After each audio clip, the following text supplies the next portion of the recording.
तेच विषय फोन केलं की तेच सांगतात तिथून आम्हाला फॉरेस्टवाल्याकडून मला फाईल झाली नाही, अजून फाईल आलंच नाही असं म्हणतोय.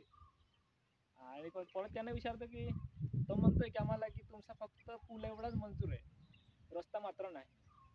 तर इकडे स्पष्ट लिहिलं आहे, काला पाणी ते हेंगला पाणीपाडा इतकं 5 किलोमीटर रस्ता तयार करणे. तर इथे स्पष्ट लिहिलं तरी देखील ते म्हणताय की नुसतं आपला पूलच मंजूर आहे. याचा अर्थ आम्ही असं समजू की आम्हाला याचं भूमिपूजन करताना ते आम्हाला खोटी माहिती सांगण्यात आली असं दिसतं आम्हाला. जेव्हा ते ॲडव्होकेट आपलं माजी आमदार के सी पाटील साहेबांनी बोललं होतं की हा बोर्ड जो आहे तुम्ही या बोर्डाला साधा बोर्ड नको समजू, हा बोर्ड आहे 1.5 कोटी रस्ताचे बोर्ड आहे हा. आम्हाला बी खूप आनंद वाटला की आपल्या गावात पण रस्ता आहे, तर आता डोक्यावरचा ओझं कमी होईल. गडावरून आम्ही वाहतूक करतो ते सुद्धा कमी होईल. आणि बांबूच्या जोडीतून आम्ही महिलांना किंवा रुग्णांना, आजारी व्यक्तींना जोडी बांधून घेऊन जातो ते सुद्धा कमी होईल.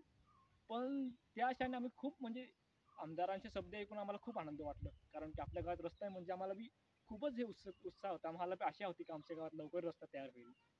पण ते काही वर्ष उलटून गेलं तरी देखील त्या कामाकडे काही दखल घेतली गेली नाही, कारण की ते आजपर्यंत ते काम पेंडिंग मध्येच आहे. आणि आपल्याला बोर्ड पाहायला मिळतंय, या बोर्डामध्ये स्पष्ट लिहिलंय की काला पाणी ते हेंगला पाणी पाडापर्यंत 5 किलोमीटर रस्ता तयार करणे आणि Sheetal building material and contractor Dhadgaon असं स्पष्ट लिहिलंय.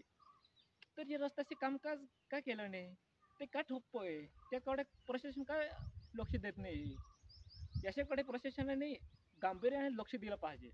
कारण की आता 10 दिवसापूर्वी घटना घडली, एका मातेच्या घरी परिस्थिती झाली आणि त्याच्या बाळाचा मृत्यू झाला. आता त्याचा जबाबदार कोण?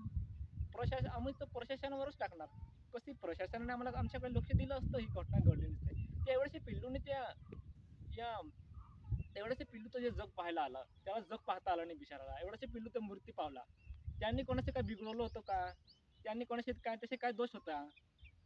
जर रस्ता राहिला असतं तर आम्ही त्यांना तात्काळ दवाखान्यात नेलं असतं आणि दवाखान्यात उपचाराला टाकलं असतं. म्हणजे उपचारांना तिकडे मातेला सुद्धा डिलिव्हरी होण्या अगोदरच आम्ही त्या दवाखान्यात त्यांना एक दवाखान्यात नेलं असतं. रस्ता नसला त्यामुळे आम्हाला त्या बाळाशी सुद्धा जीव गमावला आम्ही. ते अशानं त्या माताची सुद्धा खूप म्हणजे खूप तब्येत खराब झाली होती. ते तब्येत खराब झाल्या त्यांना आम्ही बांबूच्या झोडी करून घेऊन गेलो होतो. आणि एवढं जे जंगलामध्ये आम्ही एवढं 15 किलोमीटर एवढं अंतर आम्ही सुमारे 5 तास एवढं अंतर पायी चालत चालत घेऊन आलो. रस्त्यावर इकडे ठेवून द्यायचो, मग त्यांना परत आराम करायचो, मग ठेवायचो, असं करत करत कसं तरी आम्ही मुख्य रस्ता काला पाणी इथे घेऊन आलो होतो आम्ही.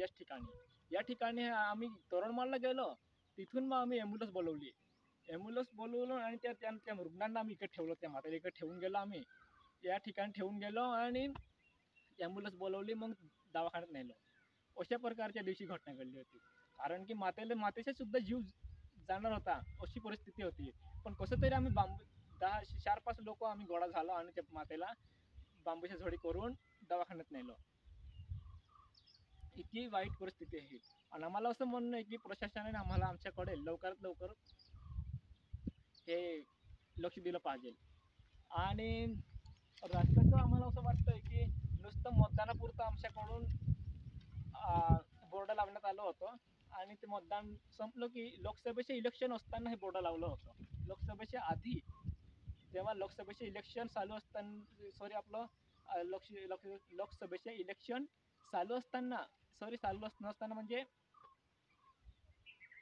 त्यावेळेस लोकसभेचे इलेक्शन त्यावेळेस ते बोर्ड लावण्यात आलं होतं. आणि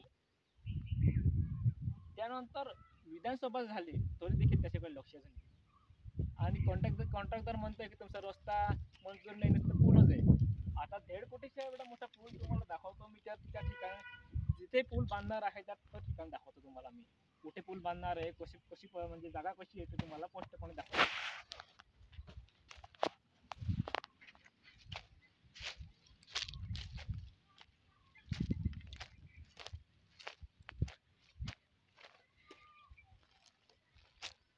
हा आहे पूल.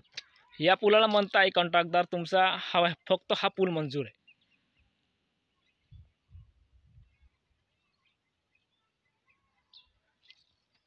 आम्ही गाढवावर वाहतूक करताना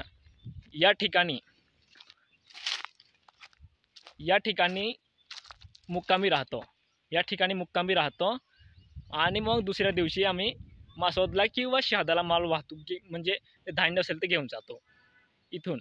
आणि ज्या दिवशी आम्ही त्या मातेला आणलं होतं आणि या ठिकाणी बसवलं होतं आम्ही त्या मातेला. त्या मातेला बसवलं होतं हा ठिकाण पाहू शकतो आपण, कालापाणीचं ठिकाण आहे. इथे त्या मातेला ठेवलं आणि मग तोरणमाळला गेलो होतो आम्ही. तोरणमाळला हा मुख्य रस्ता आहे. इथूनच आमचा रस्ता तयार होतो. जर हा रस्ता झाला नसता, खरंच त्या माते बाळाचा मृत्यू झाला नसता आणि ही गोष्ट झाली नसते.